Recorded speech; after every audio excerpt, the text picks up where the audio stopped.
Tuhan bersamamu dan bersama rohmu. Inilah Injil suci menurut Markus.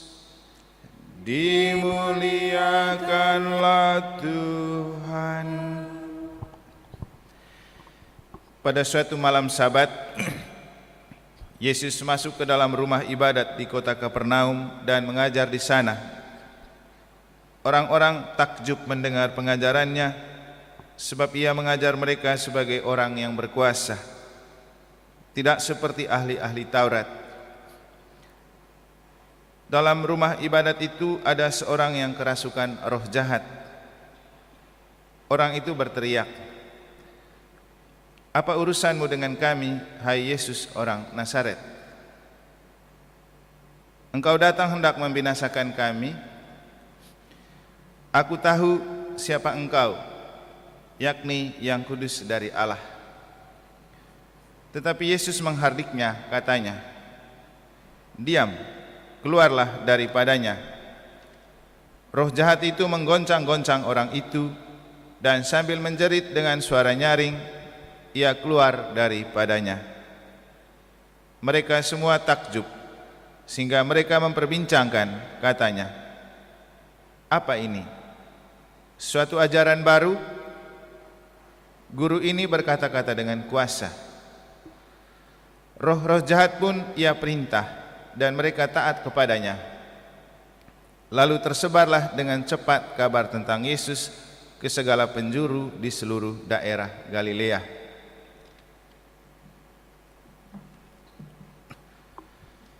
Demikianlah sabda Tuhan. Terpujilah Kristus. Para suster, Bapak Ibu, saudara-saudari, adik-adik dan anak-anak sekalian yang saya kasihi dalam Tuhan, kisah yang telah kita dengar dalam Injil adalah sebuah pengalaman dulu waktu zaman Yesus masih ada. Dan kisah ini dibacakan untuk kita maknai di zaman ini, karena memang apa yang dulu pernah ada juga pasti akan selalu ada di zaman ini. Maka kenyataan di bait Allah yang dulu pernah terjadi juga tetap terjadi di zaman ini. Misalnya dalam Injil kita mendengar cerita bahwa ada kenyataan ketika Yesus berkhotbah, ada yang kagum, ada yang merasa tersentuh dan terketuk, tapi juga ada yang mempersoalkan, ada yang mengganggu, bahkan ada yang meneriakin Yesus. Sebuah kenyataan bahwa kita perlu memahami kalau di zaman ini juga ragam hati dan ekspresi umat ke gereja itu seperti itu. Ada yang memang ke gereja karena rindu untuk berjumpa dengan Tuhan, rindu untuk mendengar sabda Allah, mungkin juga rindu mendengar khotbah. Untuk orang yang datang dengan hati yang penuh kerinduan, pasti dia fokus pada perayaan. Tapi juga ada orang yang datang ke gereja karena biar tampak mukanya, karena tidak enak dengan teman KBG, teman selingkungan, walaupun hatinya tidak untuk perayaan. Dan memang kita menemukan juga ada kenyataan seperti itu. Maka tidak mengherankan kalau banyak di antara kita yang ke gereja, kalau dia betul rindu dengan Tuhan, ya namanya orang rindu, pasti ingin dekat. Maka dia pasti akan cari duduk di depan, karena rindu. Di mana orang kalau rindu lalu tetap jaga jarak? Orang kan rindu karena terlampau jarak dan ingin dekat. Maka kalau kita betul rindu Tuhan, maka pasti cari duduknya di depan. Kalau cari di belakang berarti tidak rindu, hanya sekedar supaya datang misa. Tapi saya rasa mungkin ini lebih baiklah daripada tidak sama sekali. Kalau kita lihat hari Minggu atau perayaan besar, lebih seru lagi. Nanti Bapak Ibu kalau mau coba sesekali berada di depan, lihat ekspresi-ekspresi yang ditampakkan umat, macam-macam. Ada yang sementara misa sibuk urus rambutnya, ada yang sementara misa masih juga cek HP, lihat lipstiknya masih merah atau tidak. Kan HP sekarang kan ada cerminnya. Pokoknya macam-macam ekspresi. Ada yang sibuk kasih makan jajan anaknya. Belum lagi yang di luar sana. Ada yang berlomba-lomba berkhotbah dengan pastor lagi. Ada yang sibuk ngobrol. Tapi inilah warna-warni hati dan ekspresi yang ada di Bait Allah yang dulu juga sudah pernah ada. Memang tidak diceritakan di Injil hari ini, tapi juga kan diceritakan pada kesempatan lain. Dulu juga di Bait Allah yang membuat Yesus marah itu apa? Orang jadikan Bait Allah sebagai tempat jualan. Ya, wajar juga. Sekarang juga kan gereja-gereja pasti ada jualannya. Dan bisa jadi uang untuk beli jualan lebih besar budgetnya daripada kolekte, kan bisa jadi. Tapi inilah warna-warni kehidupan manusia.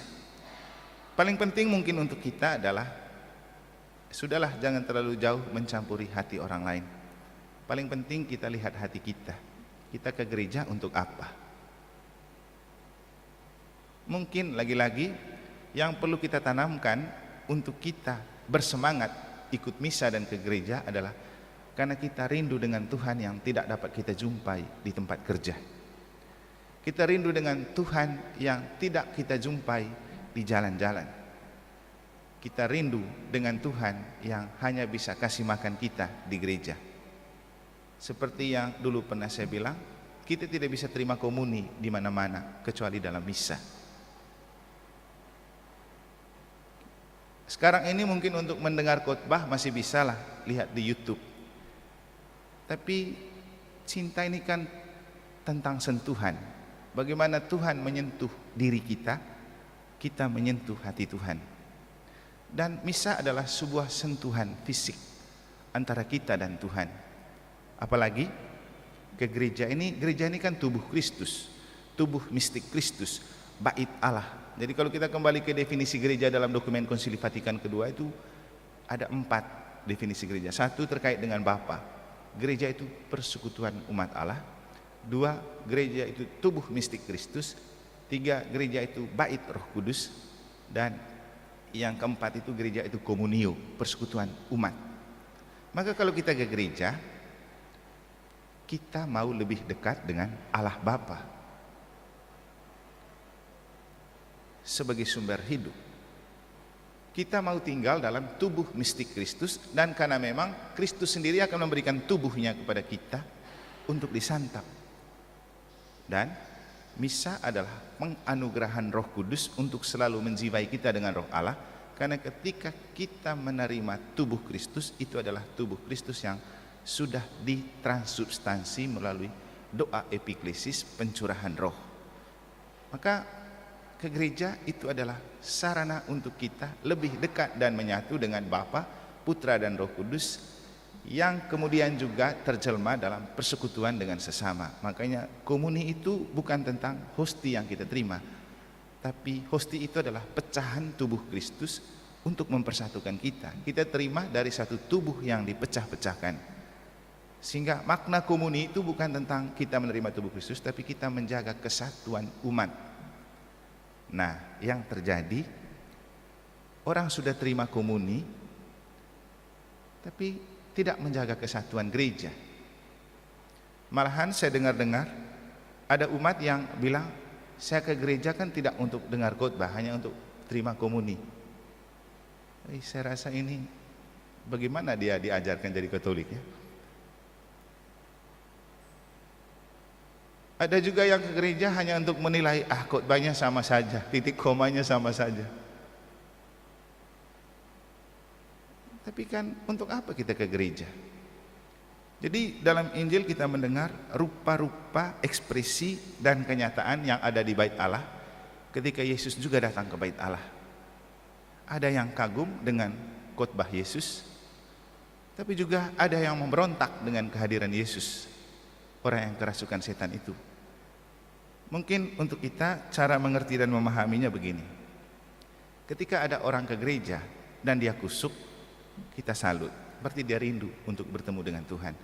Tapi ketika ada umat yang ke gereja dan hanya sibuk kusuk kasak, komentar sementara misa, atau juga dia sibuk dengan komentar-komentar yang tidak perlu, kita anggap saja orang itu lagi kerasukan setan, kan gitu. Karena di kitab suci juga ada.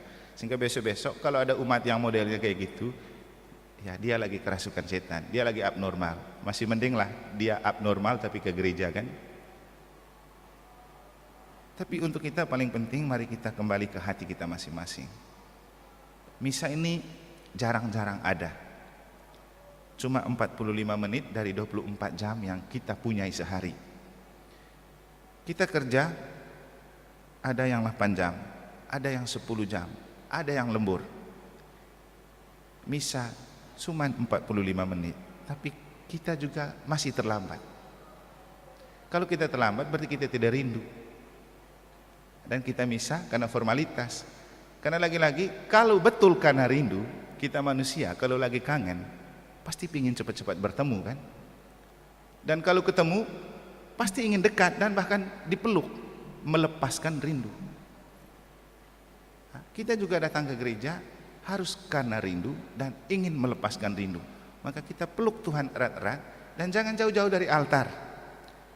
Dan kalau bisa jangan terlambat terus. Kalau kita terlambat terus berarti kita hanya lagi-lagi kita datang misa bukan karena kita rindu dengan Tuhan, tapi kita datang misa karena tidak enak kalau orang bilang, kok kau tidak datang. Untuk apa? Mari kita menyerahkan diri kita supaya kehadiran kita di dalam gereja, kehadiran kita dalam misa adalah sebuah pertemuan yang betul membuat kita saling melepas rindu. Tuhan yang rindu dengan kedatangan kita, kita yang rindu dengan Tuhan hadir di dalam diri dan hidup kita. Semoga Tuhan memberkati.